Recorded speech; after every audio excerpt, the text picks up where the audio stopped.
couldn't read the newspaper, but simple English I knew. I learned in that last year in gymnasium. When you said goodbye to your parents in Vienna, you knew that you thought you would see them again, or you? My mother,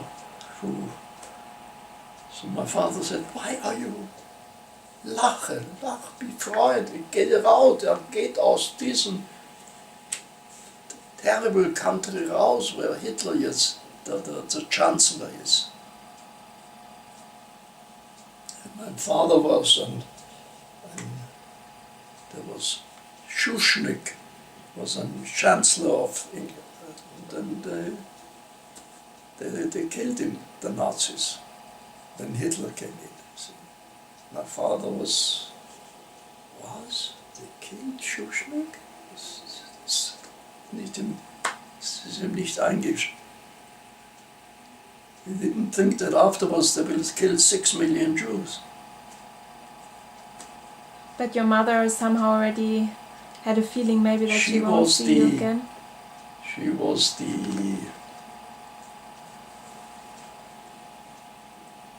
the brains of the family. That's what it is. She was the brains.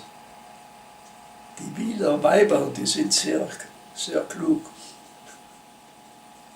Yeah, she sounds very... Yeah, she was very intelligent, and she read poetry to us, and she said you have to imbibe the culture, Deutsche, Lessing, Schiller, Goethe. I'm sure you know all those words. Yes.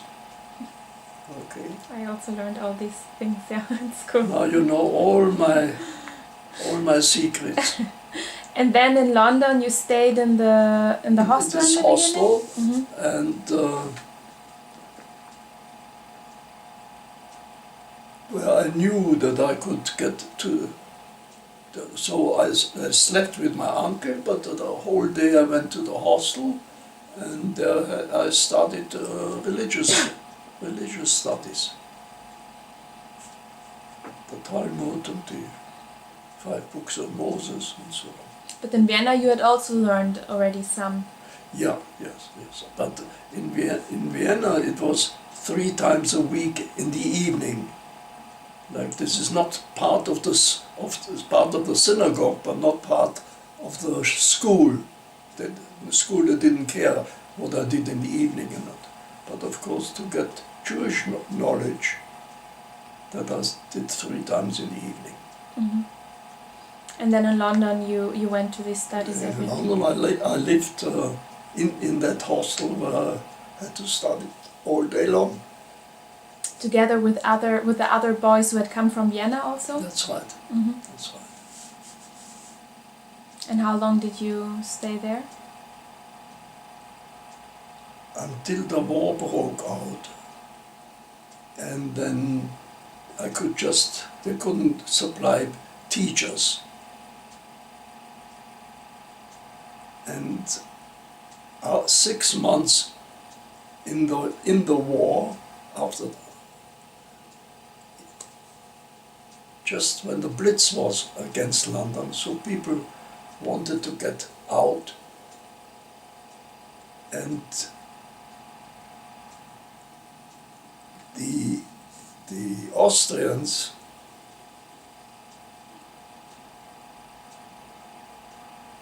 interned me. I don't know whether you know the word internment. Yeah. It means that you have to go to the police, and they put you into camps, usually on the Isle of Man. Mm-hmm. You know, which is England, here's Ireland, there's a channel, and there were islands called the Isle of Man. And they used the Isle of Man as internment camps.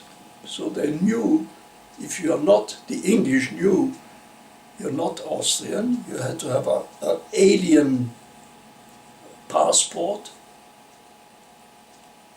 And they didn't know who was a Nazi spy and who was a Jewish friend.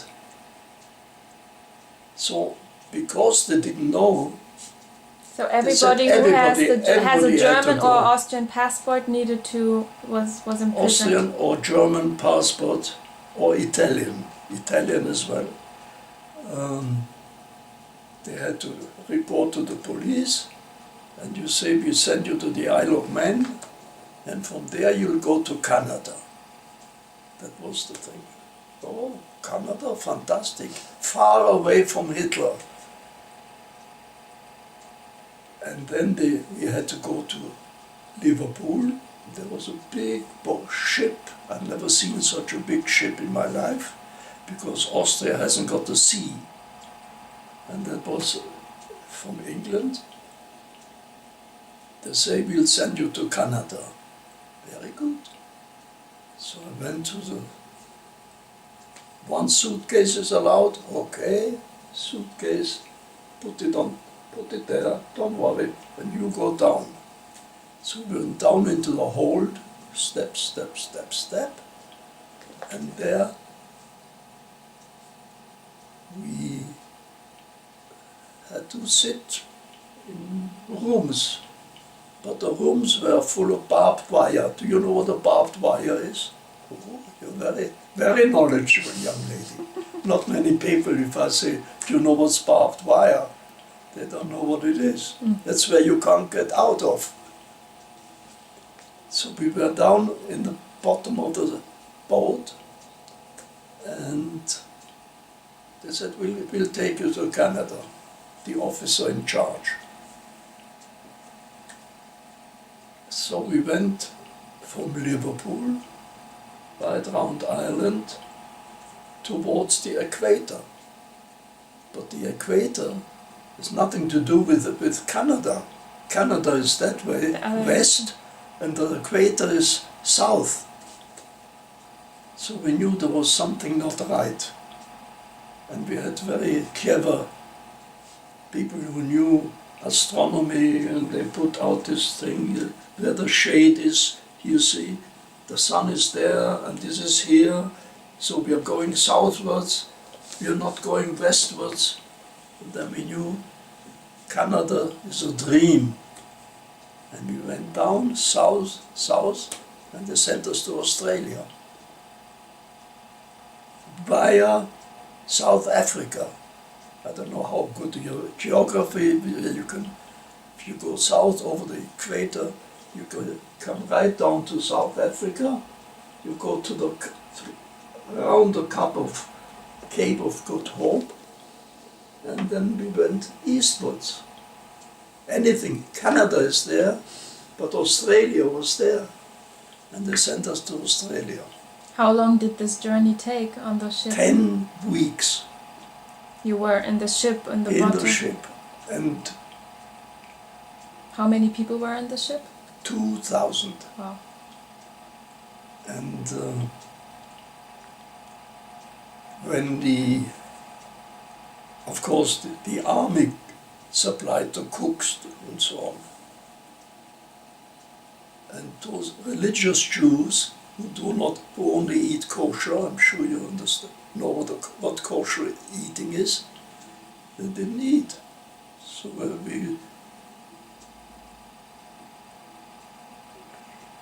we had 3 slices of butter, of bread and butter and jam.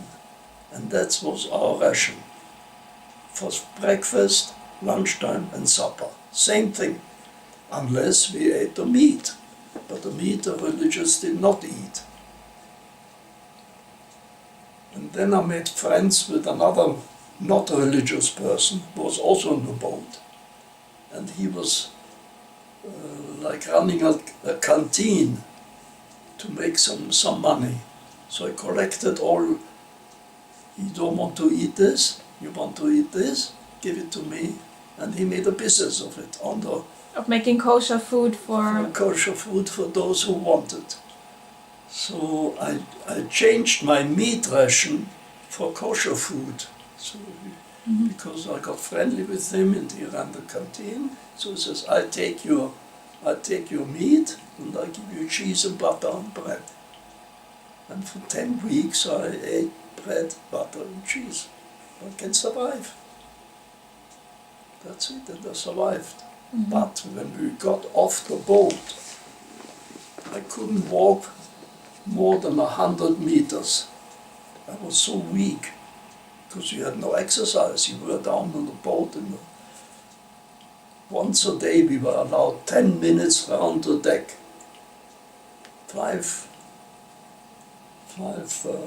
When this is a boat, we were right around there. I could go 5 times. Finished, back down.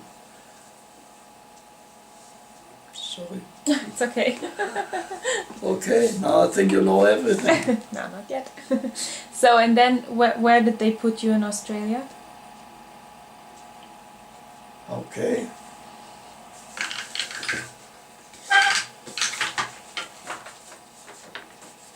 This is the shape of Australia. It's like a rectangle. Here is Sydney. That's where we landed. Here is Melbourne. Here they built a camp for aliens from England, right in the center of Australia. The outback, where there was... In the outback, where there's nothing. Where there is nothing. Kangaroos. There were kangaroos and wallabies. Wallabies are little ones and kangaroos are big ones. That's where they put us, and only sand. There wasn't a blade of grass growing. The center of Australia is desert. They had no water. And the army built there huts for us, for the 2 camps, 1,000 people in one camp. And that's where I spent the next 2.5 years there. And how were the conditions in this camp? They were very accommodating, the Australian army. Never heard about kosher food, had no idea that we can't eat pig, they had no idea what we can do and not.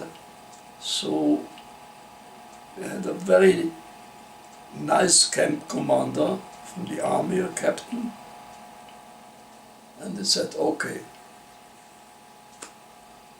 just now for 9 months you have to live like this. Then we will build you another camp, not here, but here. It's called Victoria, this part of this is New South Wales, part of Australia, and Victoria is there. Melbourne is here, Sydney is there. Now you got your Geography lesson. Geography lesson. And the army was very nice. We'll teach you how to mix concrete. You know what concrete is? Beton, it's in Ivrit. And you can build. We can't give you soldiers. They are too busy. But we teach you, give you 1 sergeant, and I learned how to lay pipes, how to drain the kitchen, how to put up a stove, how to build a kosher kitchen, because we said we can't. 200 people were strictly kosher, and 2,000 were there. Says, okay, you want that? We'll give you beton, we'll give you a sergeant to teach you how to build it. And we were building our own kosher kitchen. And I was the chief of the kitchen department. You were cooking then? I was in charge of the breakfast and then just supervising the distribution of the food. You know, when the British conquered in many parts of Africa, and the Africans captured some of the British soldiers, and there were cartoons. That means, you know what a cartoon is? Yes. So a British person is in a big pot, and the Aborigines who made the fire, and they ate the Englishmen, and they had to stir it. Well, we had these pots for porridge. We had to. I was in charge of the breakfast food, so I made porridge in a thing with a fire, wood fire underneath, and I was in charge of the breakfast. And then they gave us butter. So how do you do? The butter came from the butter churn. It's a farm where the cows are fed, and from the milk of the cows from the top, they make butter. So they gave us a lump like this for 200 people. So how can you distribute? And everybody was hungry for butter. So one good friend for me says to the camp leader, this boy learned in the gymnasium mathematics. Let him divide this block of butter every morning into 20 equal parts. So he says, and you can have as much butter as you like as a reward. So they gave us a lump like this. So I banged it in shape so that till finally it was a cube. Now, a lump you can't divide. A cube, where you know this side is the same as this side, this side, you just divide in half, it's 2, 4, 16, 32. And I made for 320 people the same size. Everyone was jealous. How much butter have you got? How much butter has he got? I said, don't worry. I will knock this in shape and divide it exactly into blocks of butter. I was the hero of the camp. I can imagine. So you stayed there until... And 2.5 years. 2.5 years. So. Till the British got enough ships. Many ships got sunk by the Germans.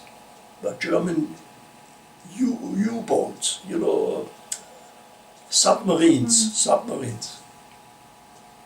And till it was safe, the seas, finally the Germans lost the war on the Italians, and the British and the Americans. So then they sent us back to London. But on the way there, I just want to show you this, that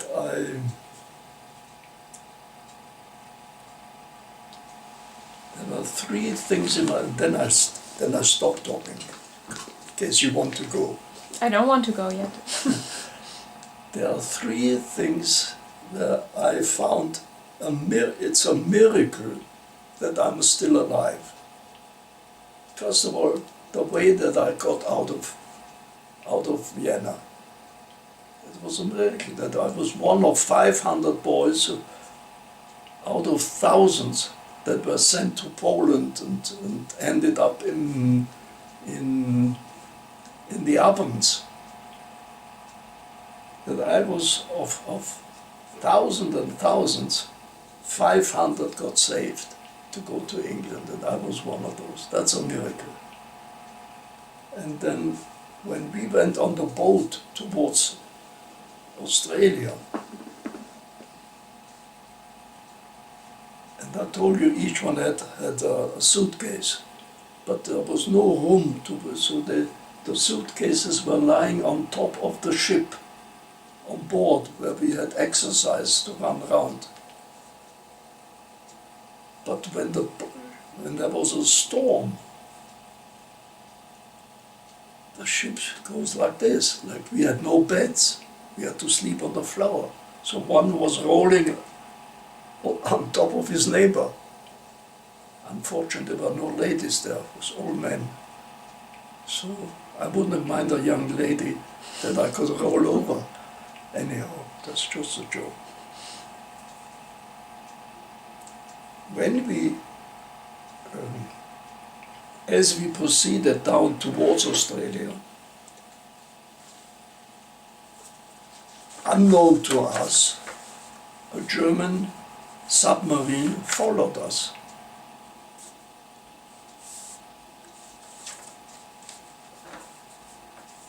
And he sent a torpedo. You know have you ever heard the word torpedo? A torpedo? Mm-hmm. Right? A missile. Now they call it missiles. A torpedo. And this was the boat. Right? Now, if a torpedo hits you, it explodes. The one that this German submarine commander hit the boat right here, and the torpedo went, ricochet is the word, it bounced off. Mm-hmm. It turned our boat like this, but it didn't explode. It exploded afterwards, a mile on. We heard it, we were shaking with fear that our boat is going to be blown up. But all we had is this. And that is a miracle. That it did not explode, it went off on a